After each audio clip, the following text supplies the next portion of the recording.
Hey everyone, Aaron here with Elite Watersports. This video is all about hydrofoiling with a kite and why you should get into it, and also the differences between the boards and foils that we are using to make our progression much faster.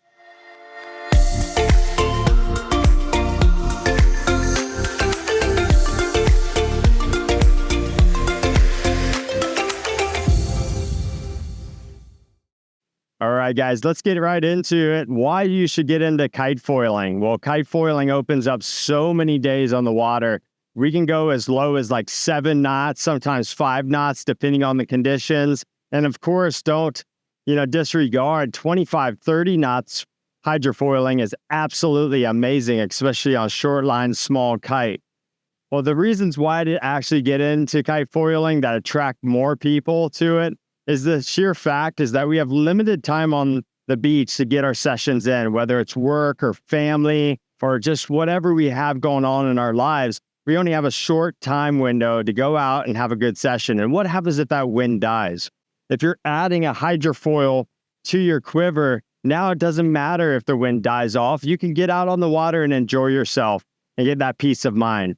Of course, that learning curve is going to be a bit extended. It's going to be like you learning all over again on a twin tip. You can pay your dues within a couple sessions, get out on the water more frequent, and start to enjoy it. Typically, you're not going to buy such a big board, but the industry standard is going to tell you, as far as all the reviews and everything, is don't buy too big of a board, don't buy too small of a board, and then don't buy a foil you're gonna outgrow right away. Well, here's the real fact is that if you invest in a bigger board, shorter mast, bigger foil, you're going to enjoy hydrofoiling much faster. Think about wind wingers. A lot of wind wingers have come over from kiting and gone over to wind winging. They're using giant front wings. And for some reason, that industry has taught that a 2600 or a 2200 front wing, a massive front wing, is the first purchase you should be doing.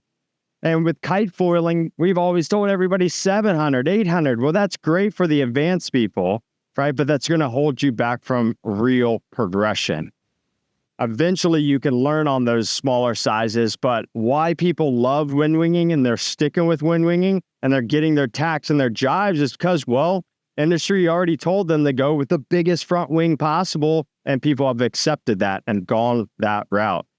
When you go with a bigger wing, say with kite hydrofoiling, like a 1200 or a 1500, well, yes, it's slower. And yes, you will advance out of it, but not until you learn your footwork. Many people feel like they've advanced out of their bigger foils for kite foiling. And that's just because they've only learned to go back and forth and maybe some heel side to toe side jives and never really learning how to switch up their feet.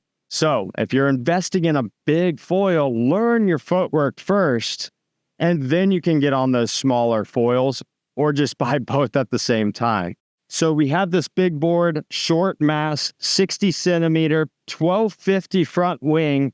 This board being about a 5'2", I don't remember the exact dimensions. It's big. It's not heavy volume. It's skinny, long, and semi-wide. It's going to make that progression much faster because when you sit it down, you're going to be able to touch and go without a big wipeout. If we go into what most people buy for their very first foil board, like this Scoop Mini, that's going to be too short. So if you happen to actually touch down, you'll go over your toes, and then you'll have to swim over to the board, get it back in position. So what does that do? It lessens the amount of time, the repetition. You're not getting repetition out of it because you're wearing yourself out getting back to the board. If you touch down this big old sucker with a short mast, well, guess what? You can keep going most of the time. That's repetition. That's how you start to progress. And you're more inclined to start moving your feet around if you can just stay up on the board the whole entire time. So you kind of feel where I'm going with that. With that nice slow wing, the 1250 by Core, that's going to allow you to maintain stability at super slow speeds. Slower speeds, more confidence, more abilities to move your feet around. If I'm going out for a ride, I'm on this 930 by North. Yes, it's a bigger, higher aspect wing. It's going to be a lot faster on the water and less stable when I'm going super slow. So I'm going to be more inclined to not move my feet around, just get locked in my heel side position and be able to do my jibes, yes. But if I'm not good at moving my feet, I'm going to result into a crash. So invest in the easier stuff first and slowly progress yourself out of that easy stuff. That way you can enjoy your ultimate goal, more sessions on the water. This part of the video is mainly kind of to reiterate our 20-minute kite-foil lesson video that's on YouTube. So if you haven't watched that, resort back to that for the details. As simply put, putting the straps forward in front of the board as far forward as possible will make more of your weight on the front, the nose of the board. If you go over to the mast, we always say back for beginner. So two key things to remember is foil in the back for beginner and straps forward for beginners. Very last thing for as far as safety goes, I always say 2 straps or no straps. And that goes into other details of if you fall and only have 1 foot in, 2 straps or no straps. So if 1 foot falls out, get that other foot out of there. You should always have 2 feet in there until you stabilize, until you get more comfortable. Then maybe you can start pulling out your back foot, shifting it forward for more forward, a weight to keep that foil from engaging right away. So in closing with our video on why to get into kite foiling, well, think about that 9 that just kind of sits around in the car or the closet, and you're always wanting to use the 9. And we get a chance in Florida quite a bit if you're available. Well, if you're not available, now you're able to use that 9 more often because that's my go-to size. At 165 pounds, I'm always on my 9. And in a sea breeze, I might be on a 7 even. So now you're going to use your full quiver. Of course, if you're really seeking those really light wind days, a single strut or maybe a 3 strut like Reach by North, that's going to fly in some lighter breezes than a 5 strut heavier kite.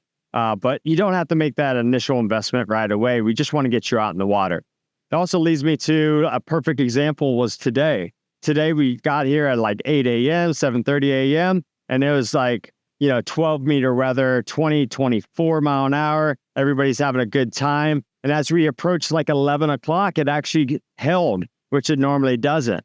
But by 12 o'clock, man, it just started tanking. And here we are, beautiful day. And there's a dozen or so guys still on the beach compared to the 50 earlier.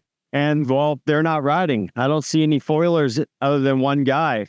And while you could be out here enjoying yourself all day, every day, especially in the summer months, when it's only 12 knots, you can go out there and enjoy yourself, learn to jump, learn all the tricks, and have just as much good time as a twin tip. All I'm saying is that why you should learn how to kite foil is because you want to get out in the water. That's what we're here for.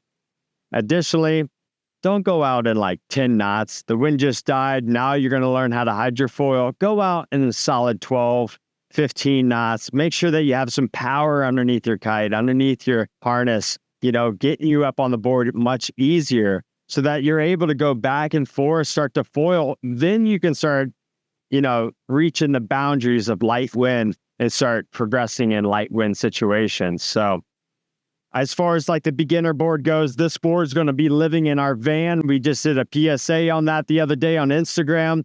We want to make sure that you guys know that this is available for you, especially if you're local.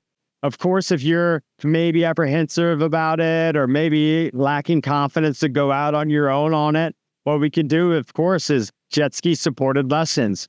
Within 2 to 3 lessons, you're actually upwind transitioning. With just 1 lesson, that breaks the ice, gives you the foundation to succeed. And now when you borrow this from the school, you're going to be well prepared to advance and progress. So just reminding you that this is always available for you. This is Aaron with Elite Watersports. We really just want to spread the stoke and get you out on the water more, and kite-foiling can do that for you. Give us a call if you have any more questions, or if you want to set up the free rental with this board. All you have to do is make sure you watch our 20-minute lessons video on YouTube, and you'll be well prepared for it. We'll see you on the water.